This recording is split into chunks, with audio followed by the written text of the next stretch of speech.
All right, bitches, it's Friday. It's Friday, May 6th, 2022, and I haven't done much publishing this week, been rather introspective. I did do the autism video because that's what I felt like, and, just living in acceptance primarily. But I'm just going to vlog, talk about my life. Some of you care about what's going on in my personal daily things. Some of you don't. If you don't, click away. I'm not bothered. Doesn't faze me one bit. I've crossed the 800 subscriber threshold for a Doomer channel. This is a success. I'm extremely grateful and proud to be accepted by the Doomer community at large for the most part.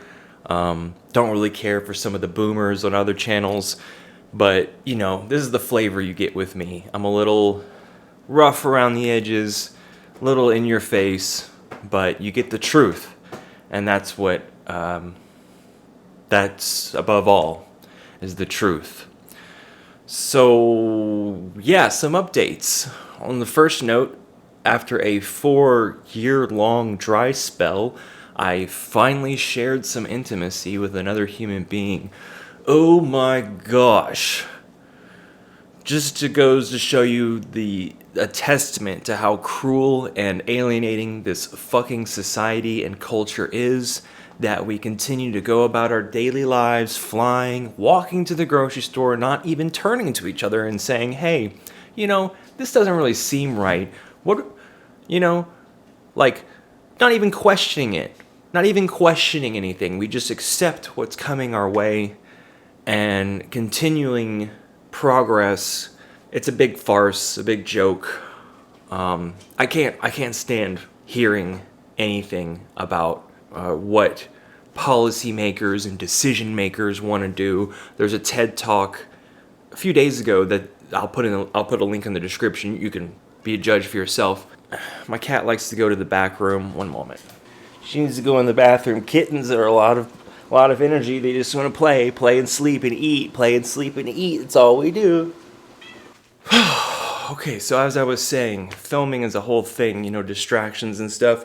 There's a TED Talk about how we need to monitor the Arctic permafrost, and every day that goes by that we don't understand the methane coming out or being, released, we get further set behind in all of our emissions policies and targets, blah, blah, blah. The more I hear this bullshit, the more I'm just nauseated. I turn it off. Can't even handle it. This whole journey to acceptance has been a rough one, but we all arrive at the same place. Though, just like I said, though, I did share. Let me just say that one more time. I did get to share some intimacy with somebody from across the world, no less. So I'm set. I accomplished my dreams. Send up the nukes. I'm ready. Food, crop failure in the next few years. War. Okay, Putin has his nuclear deterrent forces on high alert. This is just over Ukraine. This is just over like a small country. You get my drift? What about when it's entire countries, entire continents being inundated with extreme weather and famine? How's that going to play out? Are we just going to roll up our sleeve, we're just going to lock up the nukes and say, it's all good? Man, I am so sorry if you have children, like young children. I was in the elevator the other day. A guy with a brand fucking newborn, was like, she's shaking in my arm with his wife. And I was like, cringe so hard. Like, I want to turn to him and be like, how fucking stupid are you? Again, it's everywhere. It's this whole pandemic. And that's another emphasis I wanted to make in this video is our reaction to the pandemic. Okay, look, we're not out of it. This is the forever flu. I get it. It's going to keep mutating. One of my neighbors just caught COVID, and he was going to play a live show, and he had to miss his show because he got COVID. But his fault, he didn't get the third dose. He got Johnson & Johnson, which can cause blood clots. So it's now banned unless you can't get Moderna and Pfizer.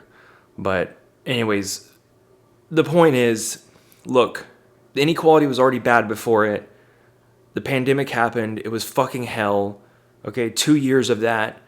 All right, I haven't, that was hell. That whole experience was not fun. And what the behavior that I witnessed from people not just on TV and around the world, but within my own vicinity, was straight up downright pitiful, disrespectful, and sociopathic. It let me know how many truly sociopathic people are in our society. It's just awful the way we carried ourselves. And seeing entire fucking families get thrown out on the streets, while billionaires are getting richer. Again, how does anybody not question this? We've all just resumed life as normal, like nothing's ever happened. Let's just keep making the elites richer, building new gas stations, because this system works for all of us, right? Fossil fuels. It doesn't. It doesn't. It's a lie. So I don't want to get all much more into that. I just, want to say it's insanity. It's insanity that we keep perpetuating a broken system and we're not even questioning it. We're not even asking the big questions anymore. And so this journey to acceptance has been a long one. And I'll state this again for the record. I went to college in 2016. I did take geology as a semester. I learned about rock formations and high and low pressure systems and how the jet stream works, just like a good overview of it all, like a 3 or 4 month course. And so I got the gist. And then it was actually my English professor who handed me the 2014 IPCC report. And by this point, extreme weather events had been happening, and the temperature had been rising, but it was more like, oh, maybe it could go back down, or like I felt like at the time, I believed. Going through this whole process and seeing another person go through it currently, it's interesting, because at first your mind doesn't want to believe it. It's like, nah, this isn't. It goes against my belief system, right? That this is the right, and wherever you are on that spectrum, you're a light denier or a heavy denier. And then the more you read about it, and the more you digest it, the more you're like, oh, backs up against the wall. And that's how I felt in 2016. Was like, this is bad. Maybe I'll keep that on the side, something to keep notice of. And then the years progressed, and I would say about 2018, 2019, and then I really started filming in 2020 was when it started really hitting me that, like, this is serious. We need to start making action now. But by then, it's already way too late. We are in abrupt and irreversible climate change. I'm aware. Okay. But I grieved, and everybody handles this differently. Len Bruce set himself on fire. I was going to go lay down on the college campus and just slit my wrists with fake blood and just lay down with a climate change sign next to me just to wake people up. They're still dressing in prom dresses and having galas and balls, totally brainwashed. It's sickening.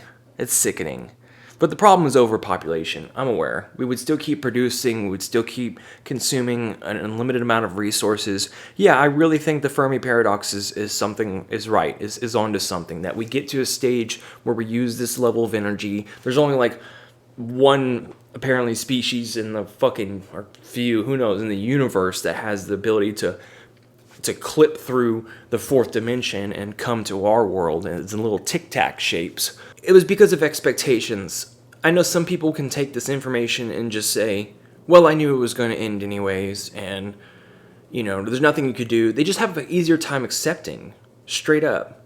But I think it's because of expectations. I expected to live a long life.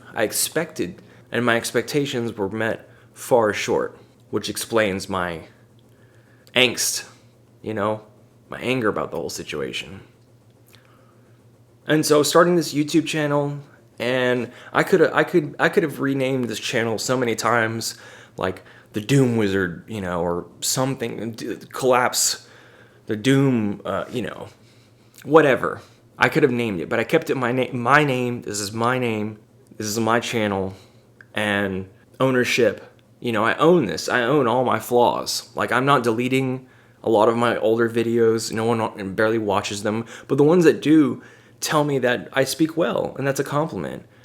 But you could clearly see, I think, you could see the evolving that I've undergone development from early stages of this channel till now, how I've matured and really got a firmer grasp on the predicament and myself and how I'm dealing with it and how all you are dealing with it.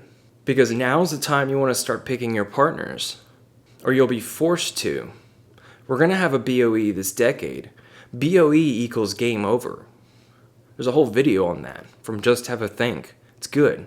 I watch it every 6 months or a year just to refresh my memory. Like, geez, this is what we have in store when the Arctic is gone. Unsurvivable. But we still have today and tomorrow and a few days left to get whatever you want to accomplish. Like I said, I'm ready for the nukes to go up and, share these special moments with other human beings. There's nothing more powerful. There's nothing more powerful than sharing a moment of time and space with another human being on this planet. It doesn't get any better than that. Straight up. Want to catch you guys up on some things. I just want to emphasize that I'm tremendously not impressed with the way that we handled the pandemic collectively, like socially, and from a government-wide standard. Over 1 million excess deaths were reported because of lack of access to healthcare and from related to COVID-19, which is pitiful. And that's worldwide. Our healthcare systems are tremendously inadequate. And going back to just piggybacking off of that, what you guys wrote in comments in a few videos ago, don't remember exactly, but one of you said, "Oh, I'd love to see them reinstate the draft." And it's like, yeah, we'd fail. Our infrastructure is crumbling. And I go out in public and I see the men that are being pumped out now, like young men in their 20s, and they're fucking girly. Like tire tubes, fat, lazy, or they're in construction, big, lazy. We're not fixing bridges. We're not war capable. We're a country full of pansies, okay? Because of our fathers. Because piece of shit men left their relationships or marriages, and when you don't have a father around, and young men and women don't have role models or a male figure to have in their life, they get weak and pathetic. It's really just nauseating, that people can't, despite the situation, despite the inequality, it is rough. I do live paycheck to paycheck, can pull themselves together, do 50 push-ups, and get ready for Putin throwing nukes in the air, for crop failure, for soaring prices. Like, how does gas go down? I know I'm going off on a couple of things here. It's just, if you spend some time, you look at how we've been framed and how we're reacting, how the COVID was a test for our social cohesion and our government policies, and we failed all of it. We failed all of it, so guess what? We're going to fail adapting to the climate crisis. Which is why I say, in case there's werewolves and vampires, load up on some silver-tipped 9mm hollow point rounds, just in case. Just in case. Shit's about to get real. If you don't think this can all go sideways by the end of this decade, then you are terribly misaligned and tremendously misinformed. I'm sorry. If you had a child or newborn, I am so fucking sorry. Okay, speaking the truth always, my name's Reagan. I'll catch up with you guys later. What's happening on Monday? Take a breather. I appreciate you. I'll chat with you later. Peace.